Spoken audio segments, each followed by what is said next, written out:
The Warriors are heading to Vancouver for their first preseason game coming up Saturday night against the Toronto Raptors. This is Warriors training camp fueled by Gatorade. I'm Lawrence Scott, and our featured guest today is Warriors guard Ian Clark, who talks about camp and the preseason. For me, it's just about being comfortable, being able to be in a new role this year, playing with different guys that, I played in with Spurs last year, especially in the playoffs. And I want to build off, what I did, being able to knock down shots, be a hassle defensively, and being able to be that spark, off the bench consistently. How do the coaches make training camp a educational opportunity? What are some of the things that they do here for the players to kind of help not just build your game, but also build a team mentality? They break everything down. Having a lot of new guys and teaching them the offense, where they're going to be in certain spots, because we got a lot of guys that can play multiple positions. So for them to break it down, step by step, drill by drill, to get guys to understand it, and then kind of put it all together when we play 5-on-5 and things, and when we get to the preseason games. What's the excitement that builds around just getting in game action? Being able to have another opportunity to put ourselves in position to win the championship. And I think a lot of guys, including myself, are excited for it. We want to see how we can do with this group, and I feel like we have a talented group, and we can do some big things this year. How was your off season, and what were some of the things that you were able to do with some of the downtime? Off season was good. I was here early, but mostly I went home, enjoyed my family. It's been a while since I've been in Memphis for an extended period of time, so being able to see my friends and family back home, kind of relax a little bit before. We had a short off season, so before we got back to things, it's good to be home. We want to take you back now to Monday's Media Day to listen in to some of what the guys had to say. Here's Klay Thompson at the podium. These last 2 years, I've been on the side of both winning and losing. Obviously, in 2015, the ultimate gratification when you win an NBA championship, and then the exact opposite the next year, And I look at the bright side of things, and we can get better from it. And, I think everybody in this organization was very disappointed. You had to be if you're a competitor, and that's what makes us a special group. Is that fire will continue to burn inside us until we win another one. So it will last for a long time. It would bother anybody, obviously, but I've been on both sides of the spectrum now, and I've learned from both years what I can get better at, and so I'm so excited for this year. We obviously have a new group, but it should be the same expectation we had the last 2 years. Front row left, Mark Stein. Klay, there's obviously a lot of newness around here, and on the outside, all of us are asking, how long will it take for this team to kind of mesh? Yeah. How long do you think it's going to take to play with instinct and like you guys have in the past? I don't think it will take very long. It will take some time, obviously. It's our first practice tomorrow together. So it'll be some rust out there, and but I anticipate it won't take that long. That's what the preseason's for. It's exciting. It's crazy to think we have a game in this weekend. It came so fast, but it's wouldn't have it any other way. So I can't put a number on it, number of days or how many games, but we're all unselfish players, and we all love to play, and our front office does a great job of getting guys who fit the character of this team and just want to win. So I don't think it will take that long. Right side here, front row, Monty Poole. Monty Poole, CSN Bay Area. Klay, a couple of months ago you said that you won't be sacrificing anything. People ran with that as if you said, I'm going to take every shot or something like that. Yeah. What did you mean when you said you won't be sacrificing anything? Well, when you acquire the talent we did this offseason, I don't think that's a sacrifice at all. I think that puts us in an amazing position to do things that have never been done here and do it for a long, extended period of time. So that's what I meant by that is, I'm not talking about points per game or minutes or shots. I'm really not sacrificing anything, because you don't sacrifice when you acquire a player like Kevin Durant and get vets like David West and Zaza Pachulia. I think we really got stronger, which is hard to even imagine because we had such a great year last year. So, yeah, that's what I meant by that, though. Left side over here, Scott Cooper. Scott Howard Cooper from NBA.com. How much did you hear the trash talking about 3-1 from fans, maybe shouting at you when you were in other arenas this summer or just out in public? And do you want to hold on to that? Is there any part of that can be motivation? Oh, it's definitely motivation. You know, you got to learn how to close out a series. I mean, I've been on the exact opposite of both spectrums again. You know, up 3-1 and down 3-1, and I've seen, you know, winning, coming back, and losing it. So you don't hear that much in person, but obviously on social media a lot. And the only way to, you know, silence the doubters and those people who talk trash, to go out there and win and, you know, have fun while doing it. So you can't really hold on to the past that much, especially it's a new year. You just got to look forward, and we got such an amazing opportunity in front of us. Can't look until May and June. You just got to look forward to practice tomorrow. So it's a long ways away, but that's where we want to be. Clay over here on your left. Turkish television, Uyghur Askan. Last season, 73 wins. Is there a discussion of trying to beat that coming in this year? And which team do you like? Are you looking forward to play more, in Oklahoma City or Cleveland first? Which one will be more intense? Well, I mean, great history playing both teams. Obviously, playing the Cavs the last 2 years in the finals, they have a great team. And say OKC, they got one of the better home court advantages in the NBA. I don't see them losing that anytime soon. And it's always fun playing in that building. But I'm sorry, what was the first part of the question? I forgot. Oh, sorry. Yeah. I mean, it's not our main goal, but if it's there for us at the end of the year, you might as well try and get as many wins as possible. We're trying to win every game we're in, you know. Doesn't matter if it's the preseason or the playoffs, you know. I try to approach every game the same. That's how you build great habits. But we don't put a list or a number on the wall, and that's where we want to get to. We just obviously you want to go 82-0. It's not really realistic, but I think every team wants to do that. But just, you know, you don't try and say you want to win this many games. You just want to try and win every game, and you can live with the effort if you do that. Middle section, third row, Felicia. Hi, Clay. Felicia Purcell for SportsInTheBay.net. And last year, you guys talked a lot about having a target on your back coming off the championship. And this is going to be a two-parter. Do you feel that you guys will have a target on your back now with the addition of Durant? And secondly, Draymond talked about how he has grown as a man. I asked you this question last year as well, but tell me how you've grown as a man this offseason as well. Well, to the first part of your question, I think it's great if you have a target on your back. It makes you play an edge every night. It doesn't give you any nights off. You know, it's always a marquee game when you go into an opponent's building. And it's a position that not a lot of NBA players get to be in. So we embrace that. And if we didn't have a target on our back, you know, all this media wouldn't be here today. So it's my 6th media day, and to see how much our popularity and just the attention we've gotten, how much it's grown, it's amazing. We don't take it for granted. And the second part of your question, Draymond grows every year. He's one of our best leaders. He's one of the best players in the game. And for me, I think I, grew as a man this offseason, just learning how to deal with adversity, having that monkey on your back, being a couple minutes away from NBA championship. You got to, that's was on my mind a lot, and it makes you stronger. It makes you work that much harder. So I'm going to be even that much hungrier this year. And I think that's how I grew this summer, is just being able to foster those emotions into, positivity as far as working even harder and getting that work in the gym. Left side, last row. Hi, Elise Kirshner from NBC Bay Area.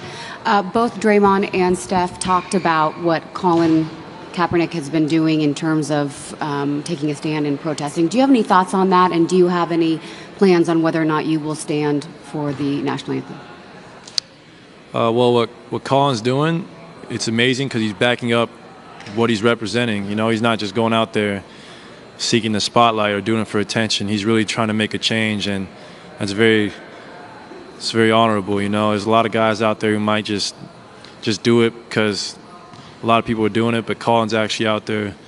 He's really trying to make a change and use his platform to better our society, and there's a lot of honor in that. And this is a great country, but obviously there's a lot of things that are going on right now that are really disheartening, and Colin's trying to make a change. So it's really inspirational, not only us athletes, but the younger generation and the older generation as well. And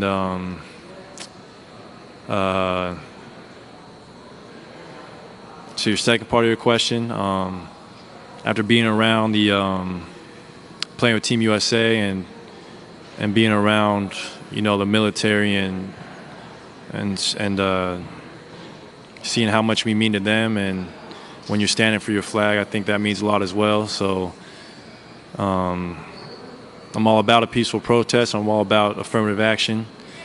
But I'm not sure what I'm going to do. But I do enjoy standing for the flag, because I know there's a lot of opportunity in this country, especially basketball's taking me a lot of places around the world, and going to Brazil this summer was really eye-opening, and it was a great experience. And yeah, that's it. Great. Middle section, third row. Daniel. Clay. Daniel LaRue, Real GM. Have you noticed a difference physically for when you, let's say, play the whole first quarter and then rest to start the second, versus when you get pulled out earlier and then come in the second? And do you have a preference between those two things? I mean, if you make 5 or 6 shots in a row, you want to stay in. You want to go till you miss. So there's no preference for me. It's I know I'm going to play a lot, so it's not about playing the whole fourth quarter. I know Steve likes to use me with that second unit a lot as well. Start second quarters. So whatever's best for the team. I think I'm in good enough shape to be able to play 40 minutes a night, but we got such a deep, talented team. There's no need for that, and it's such a long season. Great. Anything else for Clay? One last one right here, third row on the end, left side. Yoko Miyaji of Global Japan. With the summer that the Warriors had, how do you see that the team is changing this season, and how do you see that your role is going to change? Obviously, we acquired some new players, some great players. That's what makes this season going to be so exciting. There's a lot of anticipation. I don't see my role changing that much. Be aggressive on offense and try and play, stalwart defense on that side of the ball and be a pest. So we got a very unselfish team, and no one's going out there to seek their own individual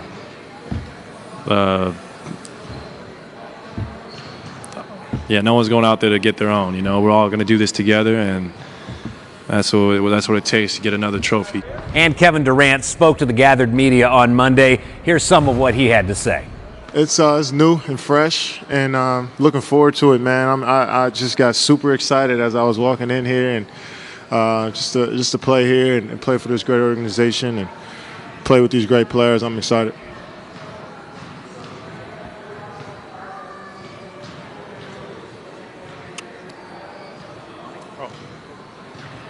Monty Poole, CSN, Bay Area. Kevin, how familiar, first of all, welcome to the Bay Area. Thank you. Officially. And how familiar are you with the area, and how much of that, I think you've touched on this before, how much of that was a part of your reason for coming here beyond basketball? I don't know much about the area, but I think that's one of the cool things about it, just being able to explore, all parts of the Bay Area. And I wouldn't say it played a huge part in why I came here. I think more so the people, the players and the organization is the reason why I chose to come. Second row, Al. Kevin, right here in the middle. Al Sarasovic, San Francisco Chronicle. Welcome. Thank you. The scope of today's Media Day, I mean, what's your impressions of that? How does this compare to Media Day in Oklahoma City? And what does this tell you about what you've gotten yourself into here? It's been just about the same, to be honest. Doing the same things and same coverage. So, yeah, like I said, I'm excited to be here, excited to move forward and go out here and be the best basketball player I can be. Second row, right side. Michael Robertson, African American Athlete Network. So, Kevin, it's a two-parter. Back in 2010, when LeBron did this move, there's some backlash towards him, and you had a little bit this summer. Do you regret some of the comments you made, kind of pointed towards him, now that you've gone through it? And then the second part would be planning the Olympics basically you had to win it all. So do you think that prepares you for playing for the Warriors this year? For the first part of your question, 6 years ago, that was 6 years ago. Everybody changes in 6 years. It's just part of growth.